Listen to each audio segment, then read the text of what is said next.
Hello, and welcome to Dining with Death. This episode is on my playlist, Dining with the Disappeared, where we talk about people who have vanished. Before we begin our story, please hit the like button if you like the video, subscribe to my channel, and you can always join my Patreon. We have a big goal there, and I will talk about that at the end of the video. I'm Stacy Lee. Let's begin. This is Richard James Edwards, who most of us know by Richey Edwards. He was born on December 22nd, 1967 in Blackwood, Wales, and he attended Oakdale Comprehensive School. From 1986 to 1989, he was a student at University of Wales, where he graduated with a degree in political history. He had a happy childhood, he had great parents who loved him, and things were generally good in Richey's life. While in school, Richey met Nicky Wire, Sean Moore, and James Dean Bradfield. These four became the band Manic Street Preachers. Now, Ricky didn't have a lot of musical talent. This is a very unusual setup in a band. Richey started out as a roadie, but he was really great with lyrics. He was a prolific writer, but he just couldn't seem to master the guitar, and he couldn't sing. I make my living as a professional singer and a musician, and this is a very strange setup. They let Richey be in the band, even though his guitar most of the time was turned off. That is very, very strange because one, you're paying someone to be in the band that's not contributing anything. And two, I'm not really sure how they made it sound like there were two guitars when only one was playing. Maybe they played to a track with a guitar running in the back. But the lore is that Richey played once in a while. They'd turn the guitar up a little bit, but he really couldn't play. He was such a great lyricist that they thought of him as part of the band, and they wanted him to be part of the experience, and they let him perform, which I think is very generous. Richey was also the conceptual guy in the band. Even though he didn't know music, he had a good ear for sound, and he kind of drove the band as far as the sound of the band was concerned, what styles they would play, and the overall sound they would go for. A lot of people feel that Richey was the most important part of the band because he was such a great lyricist. Richey Edwards had severe depression, and he talked about it openly with interviewers. He engaged in self-harm behavior on quite a frequent basis and claims that was his only outlet at the time. At times, Richey required stitches as his wounds were very serious. He also had insomnia and would use alcohol to help him sleep. By about 1994, Richey was not in good shape, and he checked himself into Whitchurch Hospital for treatment. The band then appeared as a three-piece for a while Richey sought help.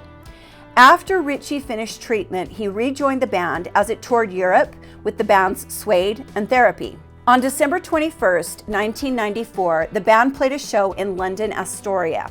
As the band played the final song for the night, which was called You Love Us, the members began smashing their instruments, and it got so violent that they damaged the lighting system. Richey smashed his guitar into pieces at the end of the show and seemed to be a little bit out of sorts. Not a big fan of the guitar smashing. I just hate to see instruments treated that way. And I know so many people that would love to have a beautiful instrument, and I don't know, it's just a personal opinion. I've never been a fan. This show in London on December 21st, 1994 would be the last show ever for Richey Edwards. On January 23rd, 1993, Richey had an interview with the Japanese music magazine called Music Life. He showed up for the interview, spoke with the journalist, and no one knew at the time that would be his last interview ever. On February 1st, 1995, Richey and bandmate James Dean Bradfield were supposed to fly to the US to begin a promotional tour for their album entitled The Holy Bible. 2 weeks before this, Richey started drawing £200 a day from his bank account. By the time the date arrived to leave for the US, he had taken out £2,800. That's the equivalent of about £5,500 in today's economy. Richey may have been taking the cash out to use on his trip to the States, but he may also have been planning to use it for an expensive desk he had ordered from a shop in Cardiff. That desk was never paid for. One of Richey's last known acts was to give a book to a friend. The book was Novel with Cocaine, and he told this friend to read the introduction, which talks of the author staying in a mental asylum before vanishing. Then Richey, who was staying at the Embassy Hotel in London, took some books from his bag, put them in a box, and wrote a note that said, "I love you," to his girlfriend, his estranged girlfriend. He addressed the box to be sent to her, even though they had broken up several weeks prior to this. The next morning, Richey took his wallet, car keys, his prescription for Prozac, and his passport. He checked out of the hotel at 7 a.m., leaving behind his packed suitcase, his toiletries, and another bottle of Prozac. Instead of going to the airport to fly to the States, Richey drove back to his house in Cardiff, and there he left his passport, his Prozac, and a toll booth receipt. Richey Edwards then vanished off the face of the earth. And when I say vanished, I mean he was gone. Nobody could find him. In the 2 weeks that followed, there were several sightings of Richey. It had not been publicly announced that he had disappeared. After the announcement was made, a fan came forward claiming to have spotted Richey at a Newport bus station. Officials were looking for Richey when they realized they'd made an incorrect calculation. On the toll booth receipt Richey left at his house, there was a timestamp from 2:55. They believed that was 2:55 p.m. But then they found out that the software used at the toll booth was on a 24-hour clock. That meant that 2:55 was actually 2:55 a.m. They'd been tracking Richey's steps using a wrong starting time. On February 7th, a cab driver came forward, stating he picked Richey up from the King's Hotel and drove him around for a while, saying Richey just wanted to look around and then go back to his hometown of Blackwood. The driver said at one point Richey laid down in the back of the cab and said he wanted to go to the bus station. When they got there, Richey said, "No, this isn't the place," and then he asked to be taken to Pontypool railway station. The driver said Richey got out at the Severn Bridge service station, paid £60 in fare, and walked away. A week later, Richey's car received a parking ticket at that same service station, and the vehicle was then reported as abandoned. Near this service station is the Severn Bridge, which is known as a suicide site. Many people believe that Richey jumped off the bridge after the cab ride, but others are adamant he did not. Because in 1994, Richey told a reporter, "The S word does not enter my mind, and it never has done. I am stronger than that. I might be a weak person, but I can take pain." Richey Edwards' disappearance was all over the media, especially in Europe. Manic Street Preachers were never big here in the States, but they were in Europe, especially in England. Richey's disappearance was around the time of Kurt Cobain's death, and the media began discussing the rash of young musicians who were dying and disappearing. But it wasn't just musicians who were struggling. This was the time of grunge, and this type of music spoke to a lot of people. There was something about Richey's struggle and his disappearance that really touched people. After he disappeared, bags of mail from young people stating they were also struggling would arrive each day addressed to Richey. He kind of became the poster child for the depressed, the alcoholic, and people who engaged in self-harm. He had been one of the first people to openly discuss these issues, and that drew people to him.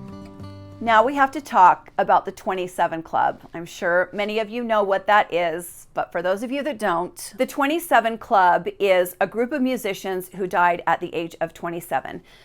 Janis Joplin, Jimi Hendrix, Jim Morrison, Kurt Cobain, Richey Edwards, Amy Winehouse, there are more. But yeah, Richey Edwards was 27, and there are people that believe he wanted to be part of that club. What we do know is that no trace of Richey Edwards has ever been found. After the sightings of him in the weeks following him checking out of the hotel, there has not been a single clue. I don't think it's any coincidence that there was a big trip planned to America right when Richey was supposed to leave. That's a lot of pressure. A new album is a lot of pressure. A new tour is a lot of pressure.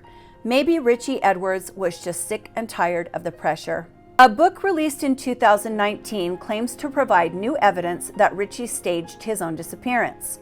Richey was declared presumed dead in 2008, but like I said, many don't believe that.